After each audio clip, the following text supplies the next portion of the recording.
નમસ્કાર મિત્રો, મારી યુટ્યુબ ચેનલમાં તમારું સ્વાગત છે। આજે આપણે વાત કરવાના છીએ વીરપુત્ર વિંજાર અને વિશાળ વાઘેલા સાથેની ઘટના છે કે આખા શહેરમાં અચરજ ફેલાઈ ગયું। સૌ વિચારમાં પડી ગયા, આમ બને કેવી રીતે? આટલી તકેદારી છતાં ચોર મહેલમાં પેસી જાય કેવી રીતે? મહેલમાં પેસે તો ઠીક, પણ રાજની તિજોરી ખાલી કરી નાખે એ કેમ બને? એ બને, પણ જે ખાટ પર રાજા વિશાળ વાઘેલા સૂતો હતો એ ખાટ કેવી રીતે ગાયબ થઈ જાય? કોઈને સમજાતું જ નથી કે કાળા માથાનો માનવી આ કામ કરી શકે કેવી રીતે? આ કામ કરનાર કોઈ ચોર હોઈ ન શકે, જાદુગર જ હોવો જોઈએ।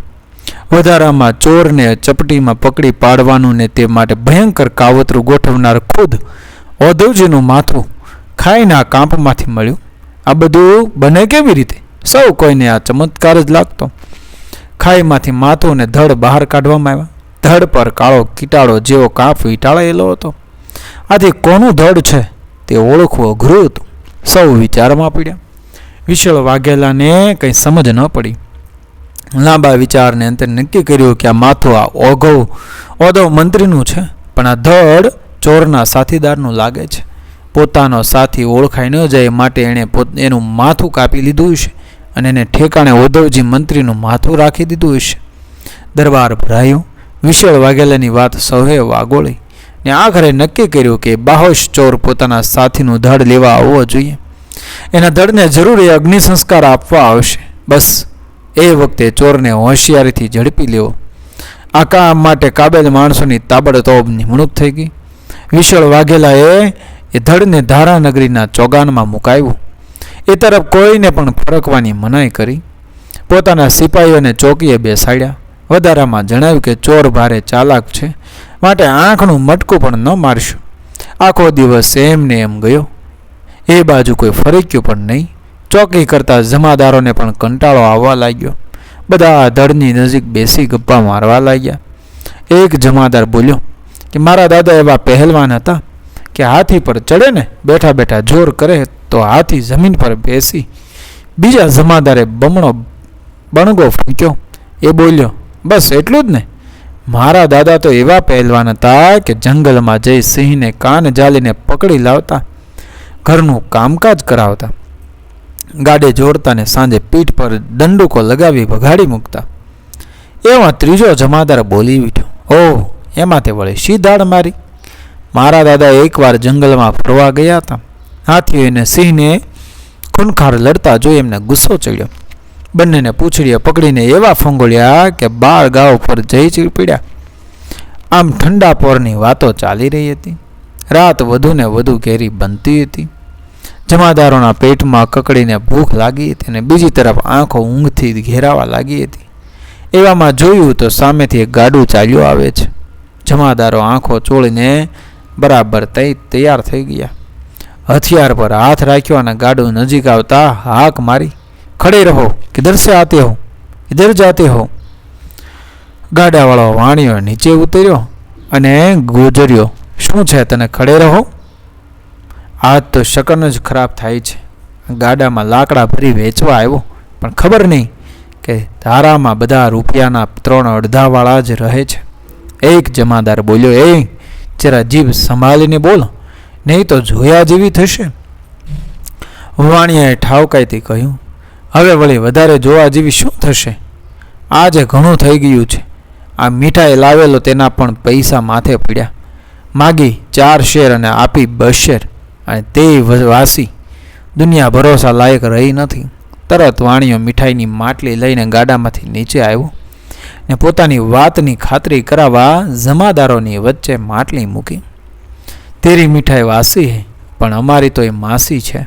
પેટમાં ગલુડિયા બોલે છે ને મીઠાઈની સોડમે ભૂખ્યા ડાન્સ। જમાદારોના મોંમાંથી પાણી છૂટવા લાગ્યું ને હોઠ પર જીભ ફેરવા લાગ્યા। વાણિયાએ ધીમે રહીને એ માટલીના કાંઠલે વીંટાળેલું કપડું છોડ્યું। બધા જમાદાર ઊભા થઈને જોવા લાગ્યા। એક જમાદારથી રહેવાયું નહીં। તે બોલ્યો, ભાઈ જરા સ્વાદ તો ચખાડો, કેવી મીઠાઈ લાવ્યા છો? વાણિયો ખેસ સરખો કરતા બોલ્યો, લો ભાઈ લો, આજે કમાણી તો થઈ નથી, ખોટનું ખાતું ખુલ્યું છે। લાખ ભેગા 1.25 લાખ, ઘા ભેગો ઘસરકો, લો તમે મેજબાની ઉડાવો। તમારા નસીબની હશે. અહીં તો દાણા દાણા પર ખુદાએ ખાનારાના નામ લખ્યા છે. વાણિયાએ જેવી મીઠાઈ બહાર કાઢી કે ભૂખ્યા જમાદારો ત્રાટકી પડ્યા. ઝપાટાબંધ મીઠાઈ આરોગવા લાગ્યા. માટલી ખાલી ખમ, ઠંડુ પાણી પણ હતું. બધા પી ગયા. થોડી વારમાં જમાદારોની આંખો ઘેરાવા લાગી. મીઠાઈમાં રહેલા ઘેનની અસર થવા લાગી અને ટપોટપ જમાદારો આંખો ચોળતા જમીન પર સૂઈ ગયા. વાણિયો મનોમન હસ્યો. આ વાણિયો તે બીજો કોઈ નહીં પણ વેશ પલટો કરીને આવેલો કારાયલનો વીરપુત્ર વિંજાર હતો. ગાડામાંથી લાકડા કાઢીને ચિતા રસી. ચિતા પર પોતાના પિતાનું ધડ મૂક્યો અને ચિતા સળગાવી. ધડ બળી રહ્યું હતું ત્યાં સુધી વિંજાર ઊભો રહ્યો. ઉષાના આગમનની તૈયારી થઈ ચૂકી હતી. આથી વિંજાર પિતાની ચિતાના અંતિમ દર્શન કરીને ઝપાટા બંધ ઘર તરફ રવાના થયો. વિશળદેવ ચોરના વિચારમાં આખી રાત તરફડિયા મારતો રહ્યો. જેવી સવાર પડી કે તરત જ તપાસ કરતા ખબર પડી કે પેલા ધડને તો અગ્નિ સંસ્કાર અપાઈ ગયા છે અને ચોકીદારો હજી ત્યાં લાંબા થઈને ઘસઘસાટ ઊંઘે છે. આ જાણી વિશળ વાઘેલાને ખૂબ ગુસ્સો ચડ્યો. જમાદારોને ગેહનમાંથી ઉઠાડ્યા. ચાંદખા ચમકીને બેઠો થયો. માનભા ભમ લઈને ખડા થઈ ગયા. તખુભા તલવાર તાણીને હોકારો દેવા લાગ્યા. પણ હવે શું થાય? સૌને ખબર પડી કે કોઈ એમને બનાવી ગયો. વિલામોએ બધા વિશળ વાઘેલા પાસે આવ્યા. ક્રોધાયમાન થયેલા વિશળે તમામ જમાદારોને પાણીચું આપી દીધું. વિશળ વિચારમાં પડ્યો. ચોર એને કેવી થાપ આપીને ચાલ્યો ગયો. સિપાહીઓની બેદરકારીને લીધે પેલા ધડને અગ્નિ સંસ્કાર પણ આપી ગયો. એણે વિચાર કર્યો કે હવે ચોરને પકડવાનું કામ બીજાને સોંપવું નથી. આજે રાતે જાતે જ ચોરને પકડવા ધારાનગરીમાં નીકળવાનો વિચાર કર્યો. આ માટે તમામ ચોકીયાતોને સાબદા કરી દીધા. આ બાજુ વિંજારેના બાપની પેઠે પ્રજામાં ઘણો પ્રિય થઈ ગયો હતો. કેટલાય દુકાળિયાઓને એણે મોતના મુખમાંથી બચાવ્યા હતા. આથી એને પ્રજાના જ માણસો રાજા વિશળની યોજનાની રજે રજ માહિતી આપી જતા. વિંજારને ખબર પડી કે આજે રાજા જાતે પોતાને પકડવા નીકળવાનો છે. ત્યારે એને આનંદ થયો. વિચાર્યું કે રાજા જેવા રાજાને કંઈ ચમત્કાર દેખાડું તો મારું નામ વિંજાર સાચું કહેવાય. અને ત્યારે રાત ઢળવા લાગી. ધારાનગરી પર અંધકારના ઓળા ઉતરવા લાગ્યા. નગરજનો તો સૂઈ ગયા હતા. પણ ચોકીદારો આજે ખુદ વિશળ વાઘેલો નીકળવાનો હોવાથી સાબદા થઈને ખડા હતા. વિંજારે એની યોજના વિચારી લીધી. વિંજાર એવો તો વેશ પલટો કરી શકતો હતો કે એનો પાડોશી પણ એને પારખી શકતો નહીં. વિંજારે એક ધનાઢ્ય શેઠનો વેશ પહેર્યો. માથે મોટી પાઘડી, ધોળા દૂધ જેવા વસ્ત્રો ને કપાળમાં તિલક.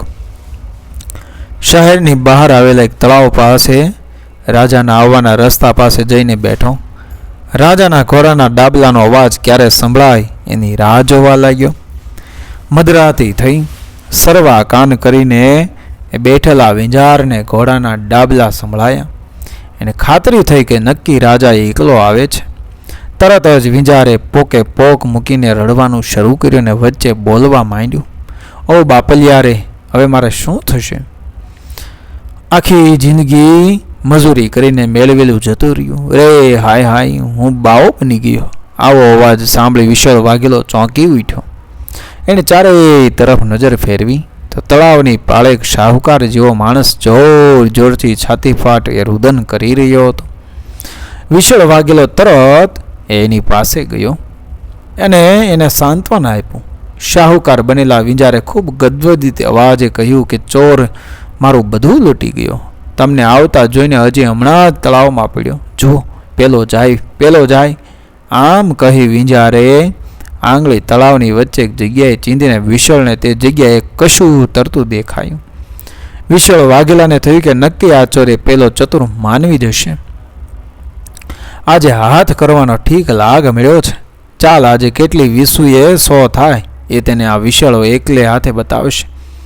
વિશળ વાઘેલાએ પોતાનો પોશાક અને ઘોડો એ શાહુકારને સાચવવા આપ્યા અને ધીરજ આપતા બોલ્યો કે વિશળ વાઘેલાના રાજમાં મૂંઝાવાનું હોય નહીં.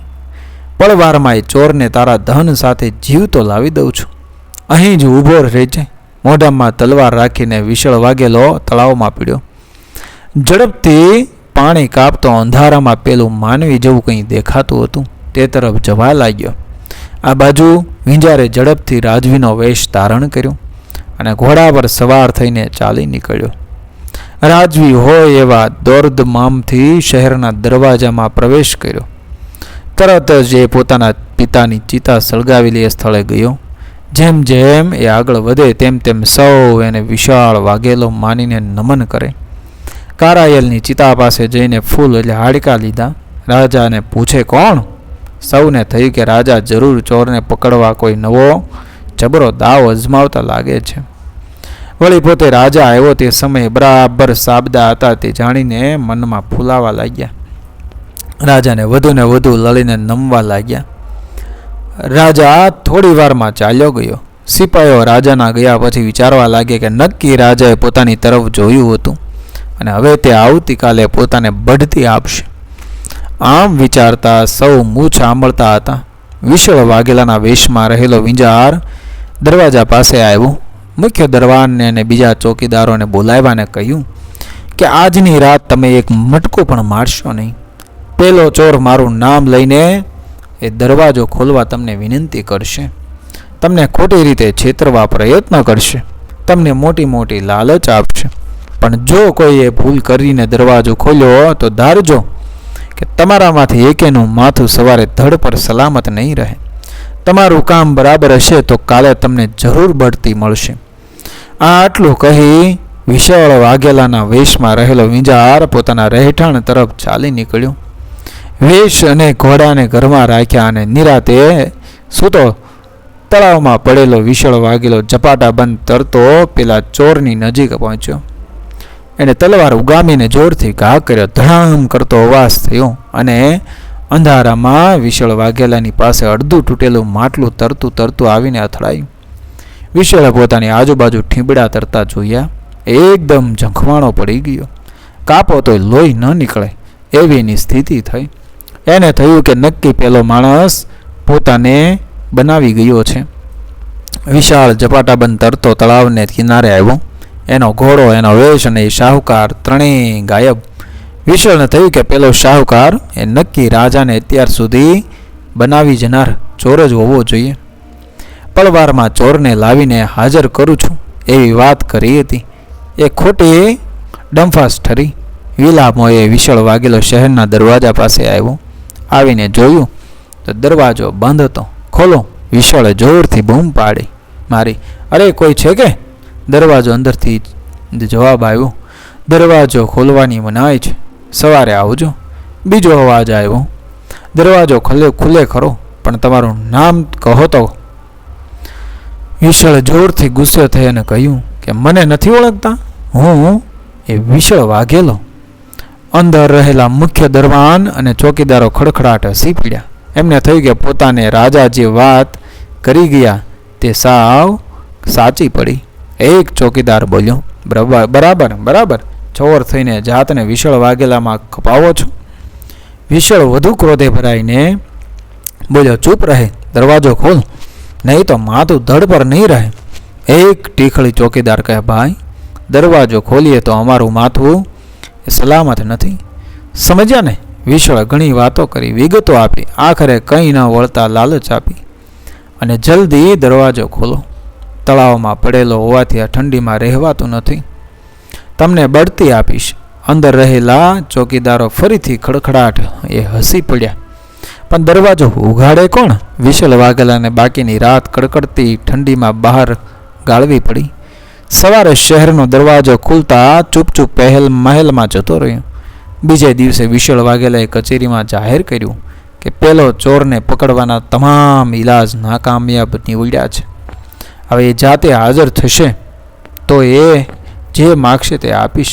કારાયેલનો વીરપુત્ર વિંજાર કચેરીમાં હાજર થયો અને બોલ્યો, રાજવી, આપ જેની શોધ કરો છો એ ચોર, ઠગ કે વીર, જે કહો તે આપની સમક્ષ ખડો છે. વિશાળ વાઘેલાને આખી કચેરી આ વીર યુવાન પર વારી ગઈ. વિંજારને વિશાળ વાઘેલાએ અડધું રાજ્ય આપવા માંડ્યું, પણ વિંજારે એનો અસ્વીકાર કરતા નમ્રતાથી કહ્યું, રાજવી, મેં રાજ મેળવવા બધું કર્યું નથી. મારા બાપ નારાયણ સમા સતને જાળવવા યુદ્ધે ચડ્યા હતા. મારી જનતાએ મને જેમની કોઈ જનતા નથી એવી ભૂખી ને દુઃખી જનતા માટે આવા સાહસો કરવાની પ્રેરણા આપી છે. રાજાએ ધન એકઠું કરવાને બદલે ધન વહેંચવાનું છે. પ્રજાની પીડા એ રાજાની પીડા છે. માટે મારે એટલું જ માગવું છે કે રાજા, તમે જનેતા બનીને જનતાને જાળવજો. વિંજારને પોતાના દાદા નારાયણ સમાને તરત મળવા જવાનું કહ્યું. એણે વિશળ વાઘેલાની રજા માંગી. વિંજાર એની માતા કપૂરી શૃંગાર સાથે પોતાના દાદાને મળવા કારી કચ્છી આવી પહોંચ્યો. પુત્ર અને પૌત્રના પરાક્રમની વાત સાંભળી નારાયણ સમાની છાતી ગજગજ ફૂલી. એણે પોતાના પુત્ર વીર વિંજારનો કારી કચ્છની ગાદી પર રાજ્યાભિષેક કર્યો. કચ્છની ભૂમિ પર કારાયેલ કપૂરી અને વિંજારના નામો એ અમર અક્ષરે લખાઈ ગયા. મિત્રો, વિડીયો પસંદ આવ્યો મારી ચેનલ સબસ્ક્રાઈબ કરો, ફોલો કરો, શેર કરો. મળી આવી જ ઘટનાને પ્રેરણાદાયક વાર્તાઓ સાથે આગળના વિડીયોમાં. બન્યા રહેજો મારી ચેનલ સાથે. મળીશું આગળના વિડીયોમાં. જય મા ભવાની, જય માતાજી.